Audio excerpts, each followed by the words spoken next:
See if anyone joins. We don't know. Do you think anyone would join the live stream? I don't know.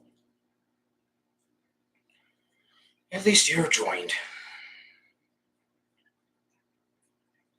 We gotta give people time. Give people time to join.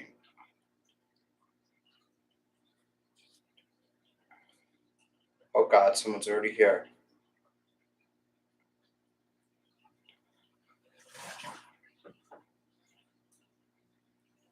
Oh, here they come.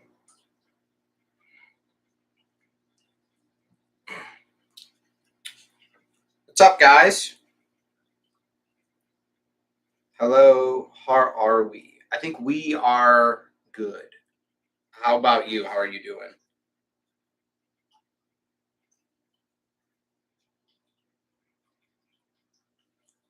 Oh, that's good. Look, Jimmy, they already like you. They like me. They really like me. Can you guys hear me all right? Is the volume good?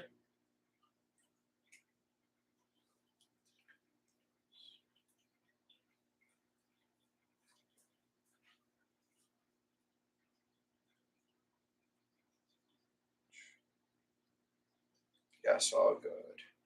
Just got home from a music festival. All good. Okay, great.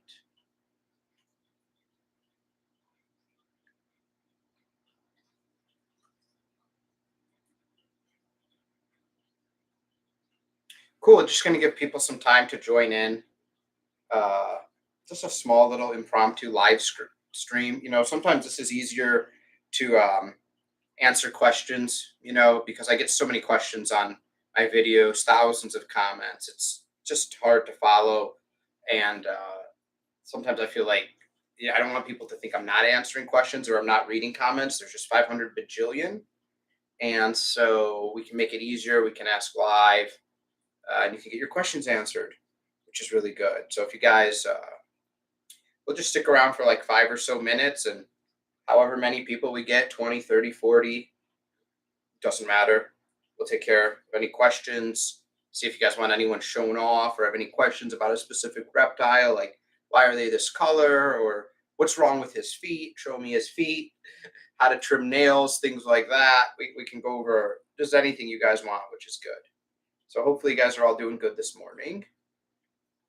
And we'll just hang out for a little bit. If you guys can, please like the stream. It helps, like liking all my videos, it helps just spread the awareness. I don't think we'll get featured though, Jimmy, because you're a snake and people think snakes are bad. And so then people are scared of snakes. And YouTube is scared of snakes. So then what can we do? Can't do anything. We can't do anything.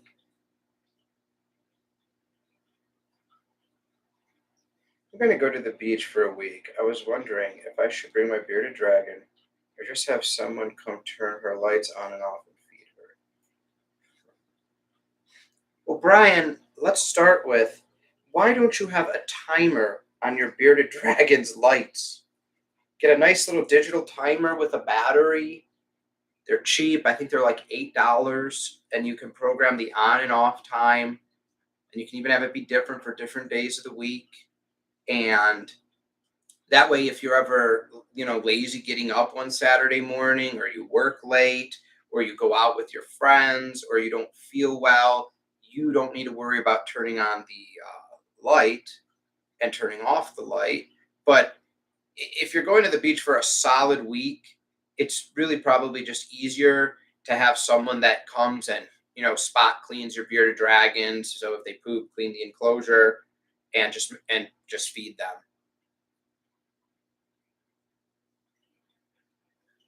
I got some people in my neighborhood over their fear of snakes. Yeah, okay, Sig Addict, isn't it great? Like ball pythons, I think they look less creepy than some of the corn snakes do. And sometimes corn snakes or king snakes or milk snakes, they're a little too fast for people. Even though they're smaller and they're thinner in most cases, they're a little too fast moving for some people. and that fast moving can still creep some people out. But if you have a ball python, especially a younger ball python, because this is a male ball python, he's full size. This is a pretty good size snake, right? It's still, I mean, I would still say it's a small snake, but this is a good size for a male. And this could still be intimidating to some people, right? But if you've got a smaller ball python, the behavior doesn't change on the ball python size. So these are just great snakes, friendly snakes, easy to handle, easy to spend time with. I take uh, one of my snakes every day that the weather permits. I go on a 2 mile walk. I bring a snake around my shoulders and we walk, and they just look forward the entire time.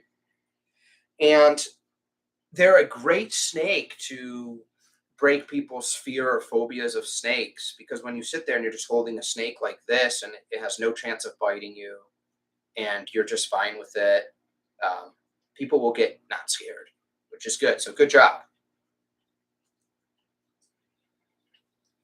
I got a timer on it, but the dusk to dawn setting doesn't work properly. Yeah, I think I have a link in my descriptions of a digital timer, Brian. That's not even dusk to dawn, and so it's a digital timer with a battery. So even if you lose power, it it holds its time, which is good. You don't have to reset it, and so then you digitally set the time of day that it currently is. None of those little things where you're trying to line up the arrows. You know how that annoying that can be, and then you digitally set the exact on time and the exact off time.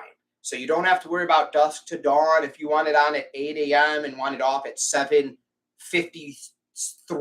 p.m., you can do it down to the exact minute like that. And it's good. And they're not expensive. And I really like that they hold the time, because you have a little brownout or something, and oh, look, we lost power. Now my timer is 10 minutes behind. And you're trying to turn that stupid little twist dial, and it's like, how do I set if it's right now, if it's like, what time is it, 9:57 in your house, well, you're going to set it for 10, right? Because how are you going to put that little arrow at 9:57? No chance, no chance. So you set it for 10, then you're a couple minutes ahead and behind. Digital timer, 9:57, done.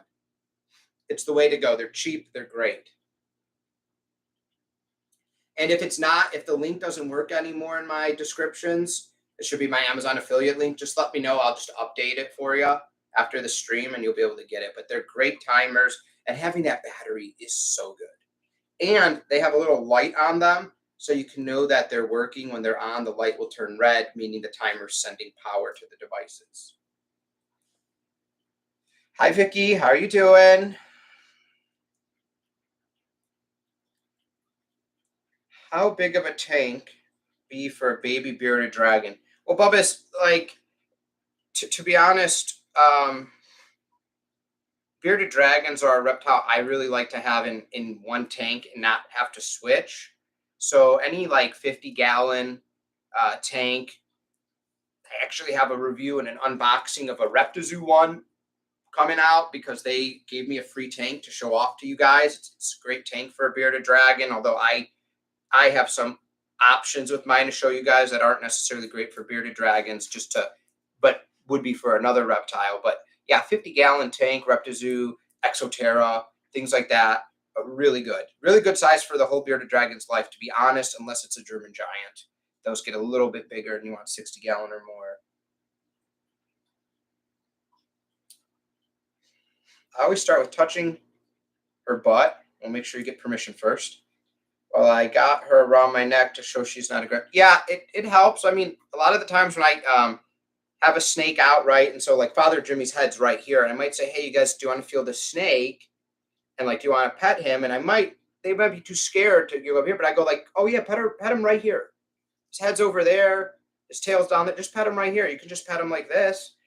He doesn't even care that you're doing this, right? So they'll come up and they'll do this, and they'll be like, oh, I thought he was going to be slimy, or I thought if I touched him, he was going to come and he was going to bite me, and somehow he was going to eat me and fit my entire body and, this part of his body. And so that just the initial touch, even if it's just this, just a quick like that breaks a lot of that mindset that they had, right? That can change their attitude so easily. It's really good just to get them to touch the snake from on the back, things like that. It's such a big That's a big icebreaker.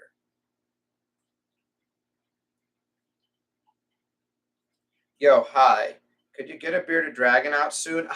I might. I delayed this stream a little bit. Normally I do these just a little bit earlier, but the problem with that is my reptiles are lazy and they're asleep. And then, then they get mad at me, and then you guys get to see them, but then they're mad at me and I have to deal with the fallout. So I think by now they should be awake. So I might go and grab one for you. Did you have a particular one you wanted me to get? I'm good. Always fascinated by. Oh, thanks, Vicky. Thank you so much, Vicky, for your support. I know you've donated. Super thanks, and those help a lot. They go to reptile food, basically. Um, Not even. I mean, that's what they go to. Sometimes they'll go to a reptile harness or leash. I got my 35-day year old bearded dragon 2 weeks ago. Okay, very cool. Very cool. I was wondering how to treat scale rot on a ball python, like on the belly. Um, Sig, it really depends on how bad it is. It's a big thing because if it's really bad, it probably would need a vet to debris, cut away the necrotic scale if it's really bad. Otherwise, like silver sulfidine cream, things like that can really help treat it, but it depends on how bad it is. A lot of the times they have to remove the rotted scale so it stops spreading. Black throat exclamation mark. And somehow, Ethan, I just knew that's right what you would go to based on the comments that you leave me. I've got news about my black throats actually, which we'll get to. Some fascinating news you guys might find. Any advice for starting a reptile channel? I want to, but all I have is a phone and I don't know what I'm doing. That's okay, Battles. Honestly, the easiest way to help you start is to remember to turn your phone right sideways when you're filming, not like this. That way you'll be in full screen. This is like your 4:3 if you were looking at something like on Instagram or TikTok. But when people are watching on their computer or you want to show more detail, you're going to have it like this, and that's fine. You can use your phone. And then the number one thing I recommend is just get a tripod. You can get a cheap $20 tripod that will just clip your phone into it like this. That way you'll have both hands free. That way the camera won't wobble, and you can either stand in front of it or behind it and just film like that. And then the big thing is just work on your speaking beforehand. You can look at yourself in the mirror. People don't like to hear people say a lot or pause a lot or smack their lips a lot or say the word like, so just make content often. It starts slow, don't worry about that. Just keep making content that you like to make and that you're good at, and eventually some people will like it. And if they don't like it, who cares? If you like making it, that's fine. Double Dragon Hotel, thank you so much for $5. That helps so much, all the donations. What also helps is liking all of my videos in the stream. There's a plug again to like the stream because I see like only 8 likes, but I see 16 people in here, which means 50% of you didn't like the stream so far. Shame on you. Just kidding. If you don't like it, you don't have to like it. But donations help a lot. And Vicky with 19.99. Oh, thank you so much. Thank you so much. Look, Father Jimmy, we got $20. You can get another rat this month. Isn't that great? Hi, my bearded dragon baby has stress marks for over a week now, and I'm leaving him alone. Okay, so bearded dragon stress marks. What an interesting topic. Because I'm just in answer me here, Frozen Knight. It has those like lines on the stomach, and a lot of times people will say those are stress marks, and sometimes, but a very small amount of times, those are actually stress marks. A lot of times those are actually just the color pattern in the bearded dragon. So Archimedes has tan lines on her stomach, and everyone always says, hey, those are stress marks. Those are not. She was born with those. She's had those ever since. Her stomach is not pure white, and that's just her color pattern. In fact, those same lines continue up and around on her back too. It's pretty cool, but they're harder to see on the back because the back is a darker color. But people be like, look at all those stress marks. Those are not stress marks. So just, you know, you would want to see, are those really stress marks or are those just the color pattern of your bearded dragon? If you're doing everything right, they're probably just the color pattern, and don't worry yourself there. Should my baby bearded dragon, who is 1 month years old, be having thirds crickets? Well, so again, bearded dragon diet, I've addressed it before, but the diet is basically a changing diet because they're omnivores from uh, birth to 2 years of age. The diet shifts from what it starts with to what it becomes when they hit 2 years of age, their adult age, because their body is done with about 95% of its growth at that point. So when they're younger, 6 days a week they should have bugs, and 1 day a week they can have some veggies. That's because they need the fat and they need the protein from the bugs to grow their bones, to convert the fat into growing, right? Think like a baby, that a human baby that's got to drink really fatty milk, needs that fat to grow, needs energy. But as they start to get older, they're not going to be growing as much. So all that fat, instead of burning it to grow, they'll store it, lead to obesity, lead to health problems. So by 1 year of age, it's a 50-50 mix, right? 3 days bugs, 4 days greens. The next week, 4 days bugs, 3 days greens. And that slowly shifts until they hit two, where their diet now is 6 days of greens and 1 day a week of unlimited bugs. Thanks for the advice. No problem. For rattles, yeah. The stress marks kind of look like gray circles. Yeah, if you have Frozen Night, if you have Instagram, you can take a picture and send it to me on Instagram. I'll take a look. But it's hard to tell. It's hard to tell. Normally, you look to see if those marks are there after a shed, and if they're there after a fresh shed, normally they're part of the pattern, and especially if they're on the shed itself. Do you know where you can get a reptile license and how much does it cost? Because I'm in Washington. Well, Bubba's, I don't know what type of license you're looking to get. Like in Michigan here, we don't need any type of license or certification for any reptiles unless it's venomous. Then there's a whole list of things. But otherwise, to just have as a pet, we're all good. How do the gender when my bearded dragon is one? You can't tell the gender that young. You have to wait till they reach sexual maturity, and then you can tell. Sometimes you can start to tell as they approach a year. You can look at the size and stuff, but like I've shown the bearded dragon Jack on my channel, and she has a massive head and a massive body, but it's a female bearded dragon. So the males typically have a fatter head to look more masculine, look more impressive, big chin, really show the ladies, how big they are. Because the female bearded dragons want to mate with a big male because then they know their babies will be big and strong. So that's why male bearded dragons try to act very proud, always putting their head up, showing their chin, because they want to show the ladies how masculine they are.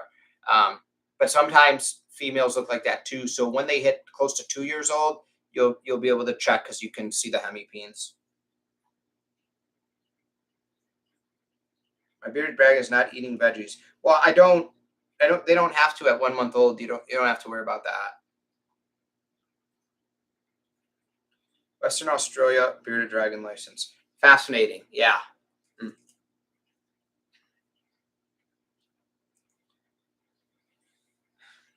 Yeah, definitely for other countries and things like that. It's couldn't help you with that because I don't need to have any licenses. I'm not selling anything. I'm not shipping anything yet. So we'll have to tackle that when it happens.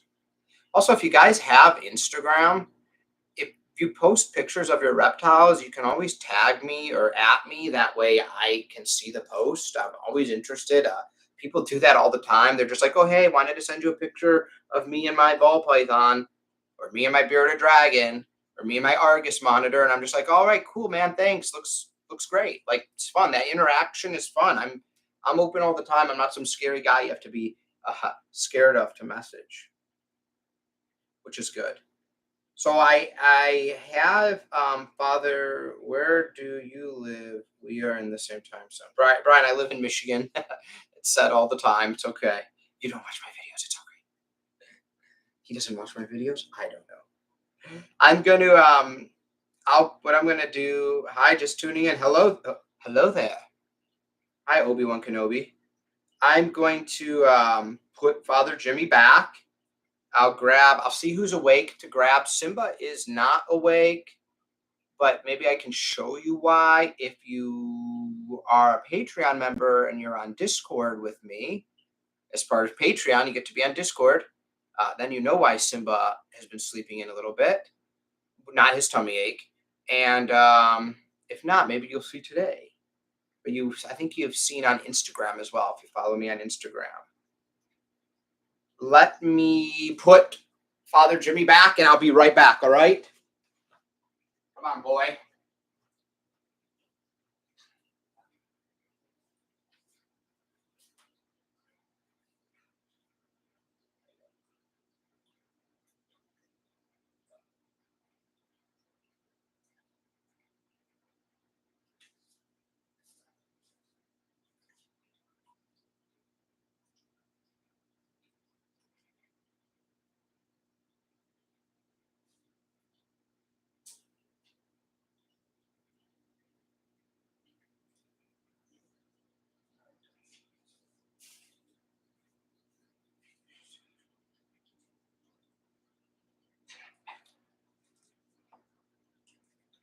So I really wanted to get someone that I feel like wouldn't just poop on me.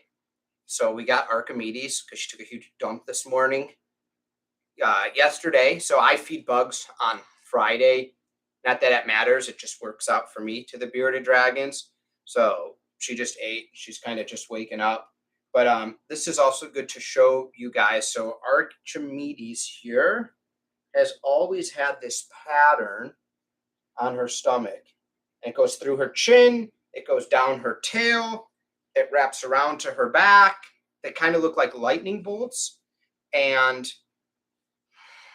people will oh, she's got stress marks. This potato right here, let me tell you, this potato right here is not a stressed bearded dragon, okay? Not at all. No, she's not at all. Come here, potato. She's big and she's not stressed. And she never has been stressed.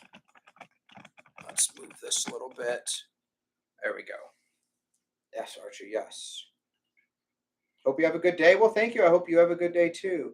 I watch your videos, man. I'm just more of an MMA guy. I figured as much. Do you have a Discord? So Discord is only for Patreon members, unfortunately. It's just a benefit that I can give to people who are donating to the channel constantly, just so they can have live communication with me, video chats, things like that as a benefit, because there's just too many of you guys.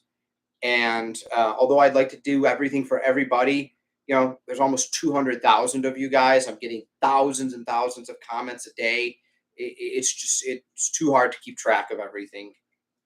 It was kind of nice when the channel was smaller. It was so easy to follow up with comments and to speak with people. And one of the things that happens when you grow is then there's just so many. I watched your Bearded Dragon video. Super helpful. Thank you so much. I really try to make entertaining, but mostly educational content to help people who are struggling with bearded dragons or snakes or monitor lizards or turtles or tortoises. Try to cover the spectrum. I'm getting a corn snake soon from a friend who can't take care of her anymore. And she's so cute. She has a little peanut on her head. I call her Shrimp. Well, that's good. Good. Corn snakes are cool snakes. They are cool snakes. Yo, blah, blah, blah, blah, blah, blah, blah, blah.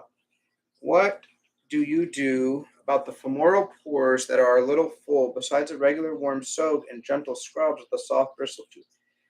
Um, so Taylor, that's a good question because the femoral pores, it's kind of shifted a lot. I don't want to take all the credit, but I think I'm a major push in it because then a lot of people started making videos about doing this. Archie, what on earth are you doing?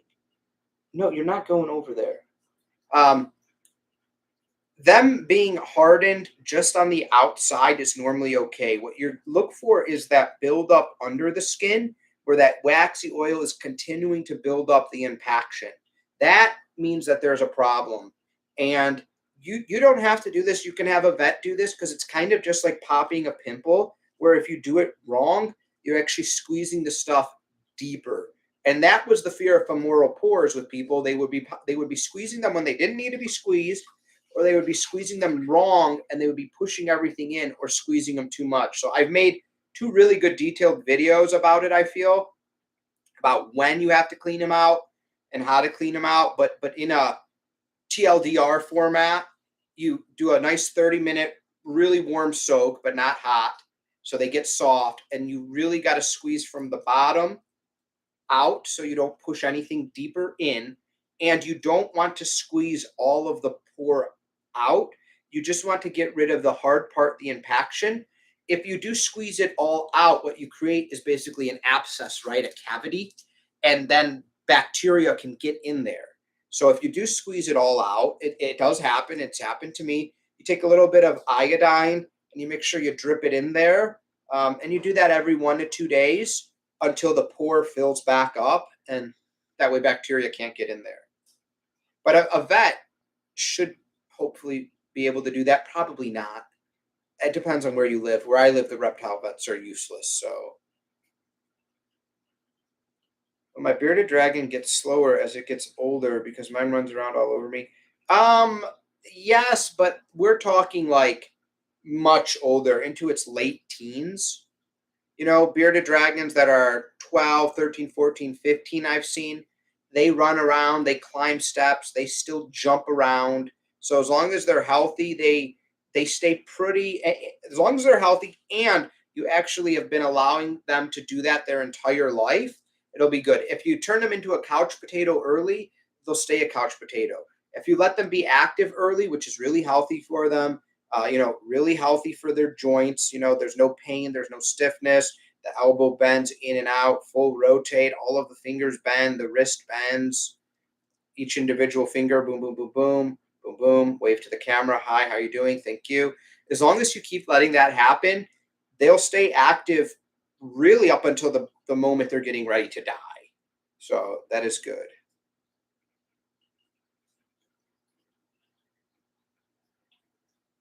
How else can I send you the picture? Just those ways, unfortunately. Hello, I'm from Canada. Hello. But where in Canada? Canada's pretty big. Like, are we talking Windsor, Toronto area? Are we talking Quebec?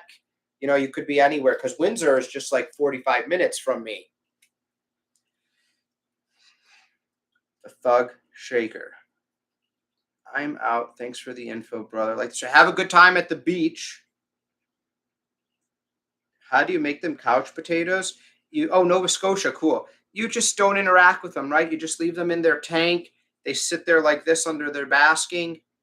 Then you feed them in this area, and then they sit there and they poop in this area, and they just don't exercise. Bearded dragons, they can get bored, they can get lonely, and they can get depressed. So you need to, always monitor its mental health. They're very inquisitive lizards, very judgmental, always looking at me like, what are you doing? Why are you feeding me this? Why are you talking to me? And if you do things in front of their tank, like maybe you vacuum or you're reading or you're putting something together, they're going to come to the front of the tank and they're going to look at you and they're going to say, what are you doing? Why are you doing that? What are you doing that for? So they need that mental stimulation to grow healthily, not just physical stimulation. Let me go put Archie back. She's getting a little cool. She wants to warm up. And We'll see who I grab. While you guys think of your questions, you can feel free to type questions. We'll keep this going for like another 10, 15 minutes, so we'll be good. Let's wave goodbye to them. She doesn't care. She's done. So uncivilized, Archie. So uncivilized.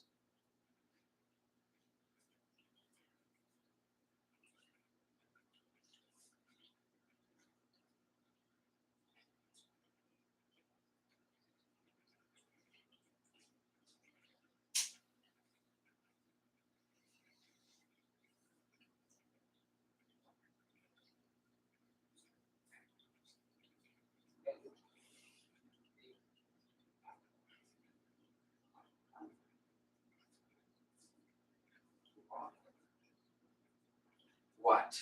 What? Man, you walk in the reptile room and just all the bearded dragons are giving you the stink eye. They all want to know why Archie got to get out and why they didn't get to come out. It's very, like I said, you go there and you have the row of bearded dragons. They're all just like, they all just turn and look at you and like, why? Why are you bringing her back? Why did you take her out? What were you doing? Did you get our permission first? They're just crazy. I love how interactive you are. You're the best, most knowledgeable rep YouTuber out there. Well, I don't thank you, Taylor. Thank you. I try to set myself aside by actually using things that I've experienced and I've done. There are a lot of YouTubers who make reptile videos, who make top 10 videos, who make advice videos, and they're basically going off a script that they read from Google. I try very hard not to ever do anything like that. And I always tell people, hey, I don't have any experience in this aspect. I have not worked with every single reptile. I have worked with some in the wild. I've worked with a lot of captured things. And I go by what that, 15 years of experience has taught me over what Google had an article about from the early 2000s. But yeah, it does really get me a lot of these top tens. And then people will say, like, top 10 most friendliest reptiles. They don't even have these reptiles. Or maybe they do, but they have one that's pretty anecdotal to go by. Like, yes, here's a boa constrictor. She's very friendly. Does that mean every single boa constrictor is friendly? I don't know. I would need a larger sample size than one. I have two Savannah monitors personally, but I've worked with others. Does that mean every Savannah monitor is friendly? I don't know. But let's say out of the 45 I've worked with, that's a pretty decent sample size. Yes, they've all been extremely friendly when cared for correctly. You know, but there's someone who will have one Savannah monitor as a pet and it's very aggressive. And then he will say Savannah monitors are bad pets. Pretty anecdotal. Like if you tried to submit any study in college that your sample size is a sample size of one, you would be laughed at. You would be laughed out of the school. They would just get rid of you. But on YouTube, a lot of these people are accepted into these communities. They make videos for views rather than really education or really rather than comedy. I don't care about the views I get. If I make a video and it helps one person and that one person watches it, perfect. Speaking for someone I know, how would you explain and prevent rot and loss of anatomy tails to? Oh man, so the thing is that so Ethan, that's a good question because unfortunately, especially tail rot um, and toes, depending on the reptile, can happen for a huge variety of reasons. I mean, it can happen just from a baby bearded dragon that is running around like crazy and its bones are very thin at that point and it's running too fast and its front nail gets underneath and boom and it does like a hairline fracture of the bone, a little bit of an infection, maybe split the skin, steps in its poop, has rot.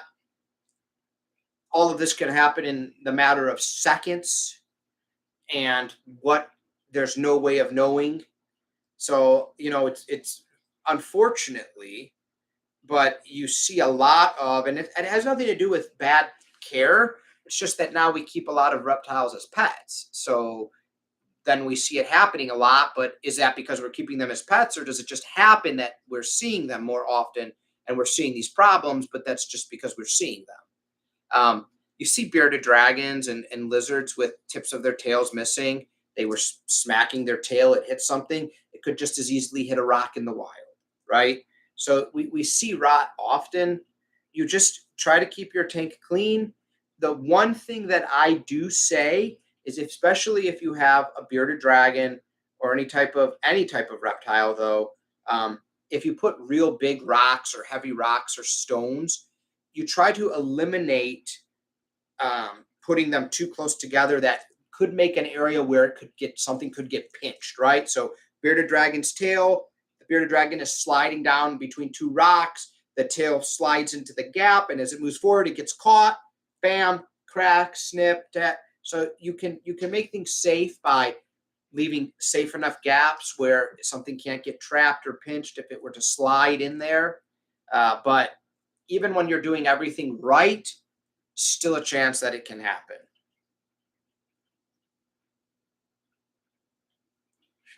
She's not friendly if she sheds and throws up. You remember all that, huh? I own a boa. She's a sweetheart. I was told they can be nippy as babies. Like, here's the general rule, I think. A snake, an unhandled snake, all snakes have the potential to be nippy as babies. The potential. That's very easily broken by constant handling, friendly handling. She's just holding on her own right now, so it's an accessory. Um, but you can break that mindset, and normally the nippiness is just out of fear, right? So if you break the animal, and that's not just with snakes, right? Like dogs, cats, everything, almost all of their behavior is based off of fear and wanting to survive. So, oh crap, this guy's going to kill me. So he can either A, kill me, or I can kill him, right? That's what they're thinking. But if you get rid of that mentality, even with people, then you typically can have a good relationship. Pop off king. Oh boy. Yeah, there we go. Yeah, that was good. What time we got? 10:30 almost. So we'll go for about another 10 minutes. We'll take it to about 10:40. So if you guys got any other questions, now is a good time.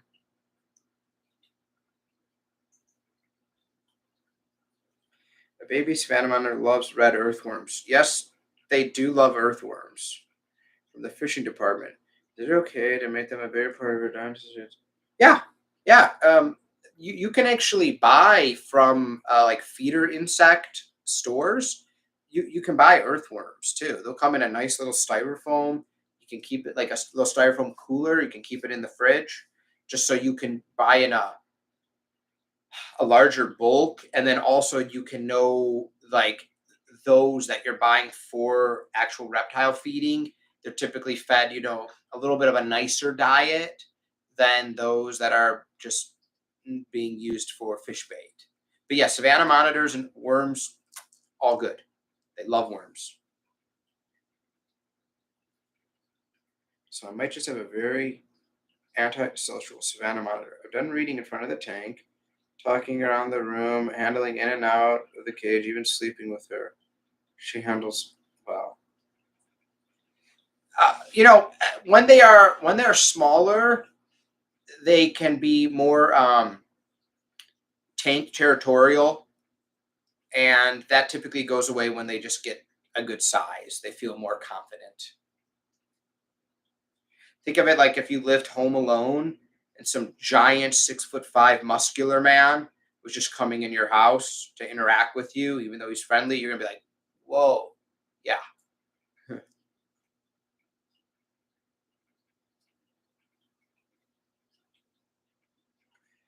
No, dude, Simba doesn't leave me alone. He wants to spend time with me nearly all the time that he's awake, unless he just ate, um, and needs to digest on his heat mat. But then he'll digest the smallest amount of time possible, and then be tapping to come out and interact. They're very social animals. They're very social animals, savanna monitors, to the point, though, that they can become a little bit of a nuisance where, you can't just hang out with this guy 24/7 because there's stuff that you want to do, but he's like the friend that just wants to hang out. But you can scale that back a little bit, and then they'll realize, okay, this means he's going to hang out with me, and this means he's not. They're just like kids. I really want a boa so bad, but heard of a disease is common with boas. Yeah, that's true. There are diseases that whenever you get any reptile, you should always make sure it's coming from a reputable breeder, that it looks relatively healthy, and that it goes in quarantine for at least a month to look for, health signs to develop, because something could come to you that looks healthy but is just about getting sick. So you do need to be careful for that. I'm going through changes, growing silkworms, and it looks like consulting. Yeah, sometimes they can be quite picky eaters. It's very fascinating. Certain days of the week, Simba will love dubias. Other days of the week, he still loves dubias. But sometimes he wants some veggies. Sometimes he wants some fruit, and other times he wants nothing to do with it. I just don't.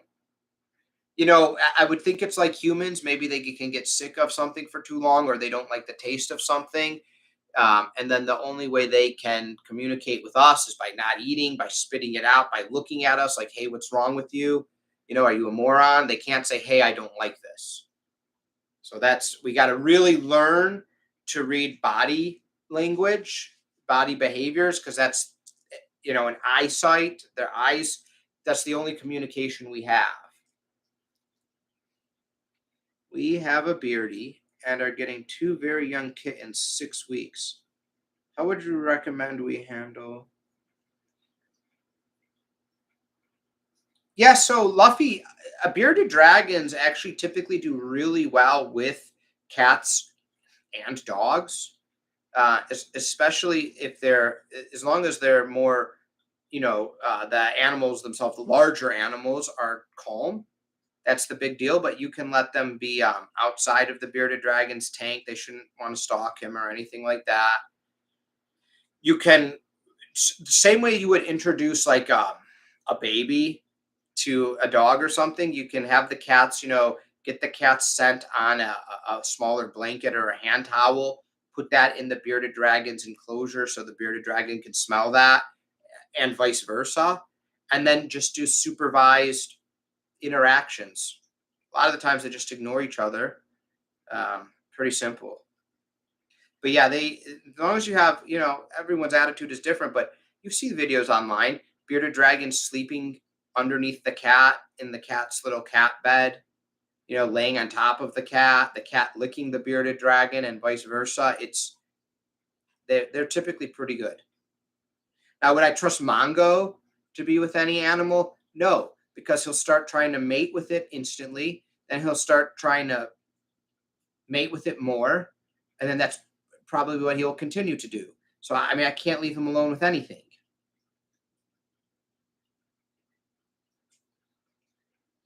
right?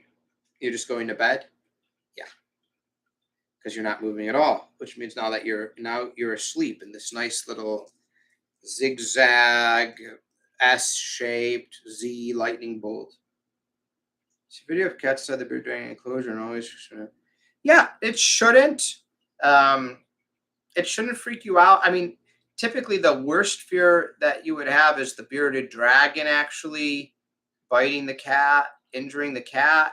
But the cat should just not care about the bearded dragon really at all. You're maybe as a kitten, they could be wanting to be a little over playful. So, make sure their nails don't have tips on them, the cats, that is. Um, and just watch it. But if they just leave the bearded dragon alone, it should be all good. Especially if it's a female bearded dragon, you don't have to worry about the bearded dragon trying to mount the cats. So, because he'll try to, sometimes the males could try to mount them regardless of if the cat is a male or is a female, unfortunately, or at least that's what Mongo does. So I can't really tell you if that's what all male bearded dragons do. That's just what he does. I don't know much about watching your videos. I swear, bearded dragons have. So we talked about this a little bit, Wasteland Sniper. We talked about how judgmental they always look at you like ta-da, and like with one eye, and they follow you around the room, and like especially if you're on the side of them, they're very bearded dragons are very judgmental, crazy people, crazy. I don't know why. So I'm going to be looking to wrap this up though in about 5 minutes. So if you guys have any other questions, please throw them out here. Although I do see we have 22 people in here and we have 22 likes. So that's 100% like to viewership ratio. If you guys have all liked the stream, that's pretty decent. Awesome shirt, by the way. Oh, thank you very much. Thank you. Thank you. You guys, I don't know if you can tell, but Ahsoka is sleeping. Try to wake her up. There we go. Shake her a little bit. Yeah, it's rude to just go to sleep on camera. Yeah, why did you do that? It's very lazy. I know you slept all night, then you woke up and you came out here on the stream and you moved around for a couple minutes and then you went back to sleep. That's a hard life. Being a snake's a hard life. They eat today actually, so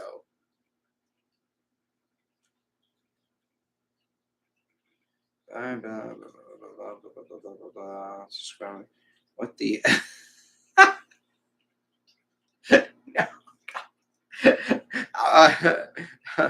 don't bully. Did you say your news about the black? Okay, the black throats. Okay, so here's news. No, I didn't because I was waiting till the very end. But I'm going to make a video about this. So I have seen my twice now my black throats actually breeding together. It's a pretty big deal here. It seems like Ventress has finally done enough moves to entice Smog to want to breed with her. And so twice now I saw successful breeding. Not that that's going to lead to anything yet, especially the first time, but it's a pretty big deal because anyone who knows about black throats, it's very low breeding chances to even happen because the males are extremely lazy, and then very low success chance after it even happens. So the big thing would be though, if they successfully do have eggs, because there are other breeders, it's becoming a little bit more popular now. I think we're up to 4 breeders in the United States, so it's still not a lot, but I think a lot of people are trying. A lot of people are trying, but I think we're at about 4 successful breeders so far in the United States that are doing captive bred black throat monitors. But this is what would set mine aside if we could. This would be so if you guys don't know, there's a numbering system with captive bred, and they'll normally tell you it will normally be like 1.1. That will be that first clutch, and then there'll be this like 1.2, 1.3. So like for every year. So if they say 1.5, this would be the 5th clutch that first generation of captive bred has laid. If Smog and Ventress breed, this would not be a 1 point something. This would be a 2 point something because they are a captive bred pair that then are now going. So we would be going 2nd generation, which would be a big deal. I don't know of anyone who's done that yet. I know everyone that I know so far is they are getting, a clutch a year. 4 people have produced about a clutch, but it's the same parents every time. So it's still first generation captive bred. So that would be really exciting. Ventress has been working overtime trying to entice Smog to breed with her. And he's just, he kind of friend zoned her, I feel, because he was very protective of her. He has anxiety when she's gone. When she gets scared of something, he goes and lays in front of her. He puts an arm on top of her to calm her down. So he's gone into the heavy friend zone, but she would try to get him to breed her, and he would just be like, "No, I'm sleeping right now. Thank you." Um, but twice now I've seen that. It's also very weird because I've not actually seen like long term what happens when black throats breed with each other, but um, she's been like mounting him a lot recently to try to entice him.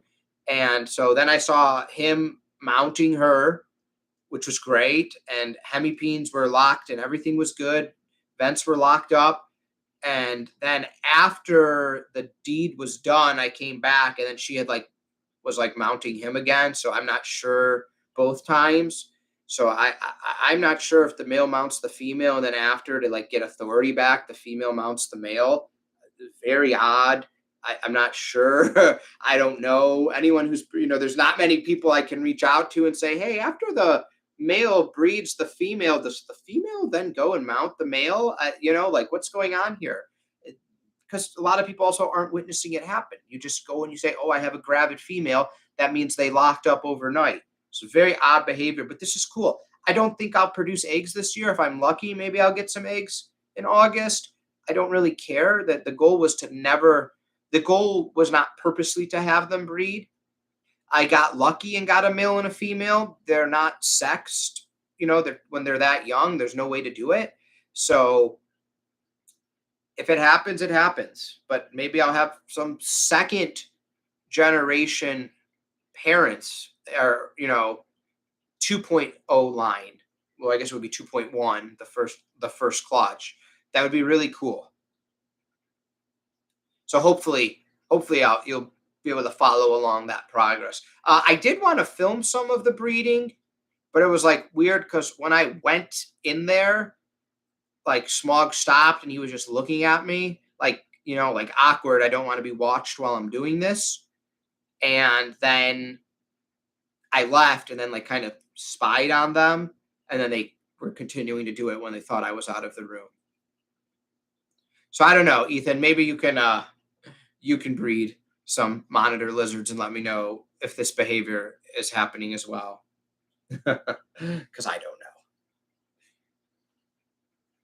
All right. Hopefully, though, you guys have enjoyed this live stream. It was just quick, impromptu. I like to do it at least every couple months, answer questions like this that get buried in the comment. This isn't like a big live stream. It's just let me sit down and a couple people who have questions get the chance to ask me live and get their questions answered. I'm going to be going, though. So all you guys take care. Thank you so much for coming.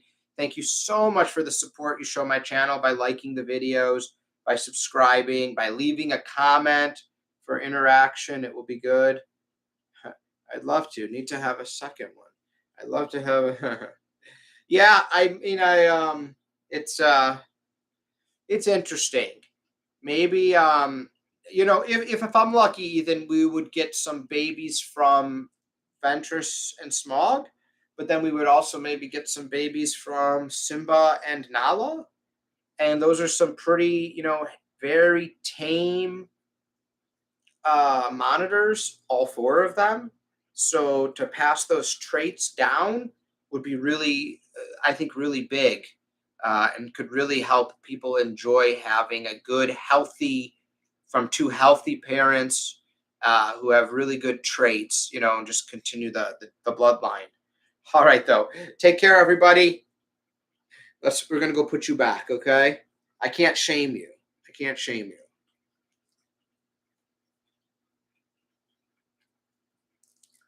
End stream. Very good.